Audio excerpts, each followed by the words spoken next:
Bonjour à toutes et à tous. La cybersécurité, rien que le mot, ça peut faire un peu peur. On a l'impression que c'est un truc réservé aux experts.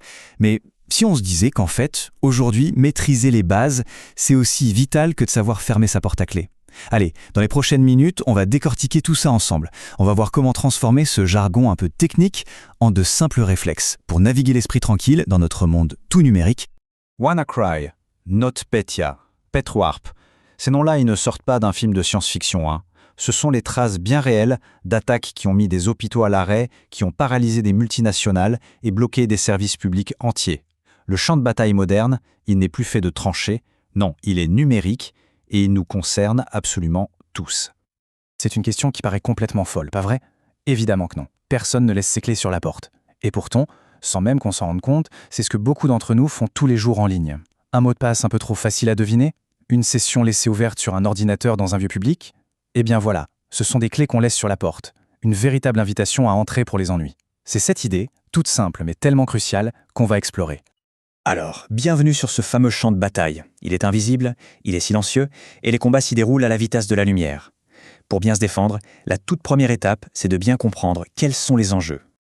Pensez à une journée normale. Le virement qu'on fait depuis son téléphone, la photo qu'on envoie à un ami, ou même le feu de signalisation qui passe au vert. Tout ça, absolument tout, ce sont des données qui circulent en permanence.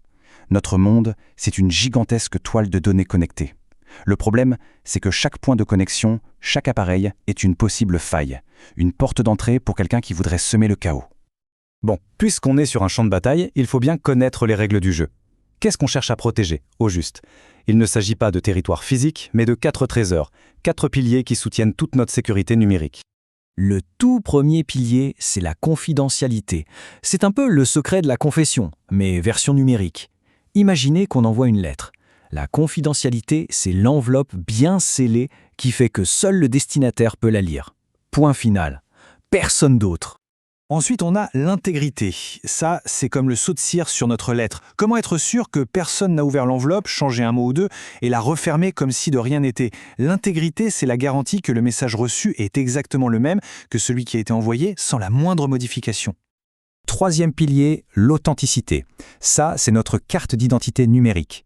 Quand on reçoit un mail de sa banque, comment être absolument certain que c'est bien la banque et pas un escroc qui se fait passer pour elle? L'authenticité, c'est ça. C'est ce qui permet de vérifier qui est qui pour éviter les usurpations. Et enfin, la disponibilité. Parce que la meilleure forteresse du monde, elle ne sert à rien si on ne peut pas y entrer. La disponibilité, c'est tout simplement s'assurer que les services fonctionnent quand on en a besoin. Un site de vente en ligne qui tombe en panne le jour du Black Friday à cause d'une attaque, c'est une énorme faille de disponibilité et donc de sécurité. Ok, maintenant qu'on a posé les bases de notre défense, on va faire un petit truc, on va changer de camp un instant. Pour arrêter un voleur, le mieux, c'est de penser comme un voleur. Alors mettons-nous dans la peau de l'attaquant et ouvrons son mode d'emploi. Et attention, tous les attaquants ne se ressemblent pas. D'un côté, on a le héros, le chapeau blanc. Lui, il est payé pour trouver les failles avant les méchants. À l'opposé, on trouve le chapeau noir, le criminel pur et dur qui ne pense qu'au profit. Et entre les deux, il y a toute une palette de profils. L'activiste qui veut faire passer un message politique, ou même le simple amateur qui utilise des outils trouvés sur Internet sans trop comprendre ce qu'il fait. Il faut bien comprendre qu'une attaque réussie, ce n'est presque jamais un coup de chance. Non, c'est un plan super méthodique en plusieurs étapes.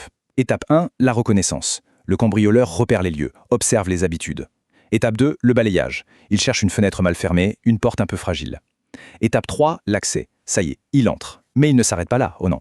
Étape 4, la persistance. Il se fait un double des clés pour pouvoir revenir quand ça lui chante. Et enfin, l'étape 5, le nettoyage. Il efface ses traces. C'est un processus froid, logique et redoutablement efficace. Face à ce plan d'attaque si bien huilé, comment est-ce qu'on riposte? Eh bien, il est temps de construire notre propre forteresse numérique. Voyons un peu les outils qu'on a à notre disposition. La pierre angulaire de toute notre défense, c'est la cryptographie. En gros, c'est l'art de rendre un message complètement secret. L'idée, c'est de transformer une information parfaitement claire en une bouillie de caractères indéchiffrables pour quiconque ne possède pas la clé magique. C'est le cadenas de notre époque.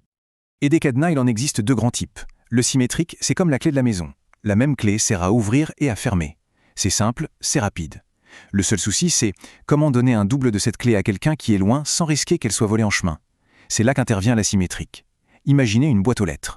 Tout le monde peut y glisser un courrier. Ça, c'est la clé publique. Mais une seule personne a la clé pour l'ouvrir, c'est la clé privée. C'est un peu plus lent, mais c'est incroyablement plus sûr pour communiquer.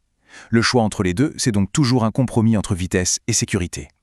Alors si la cryptographie protège nos messages, le pare-feu, lui, il protège notre maison. C'est le videur à l'entrée du réseau.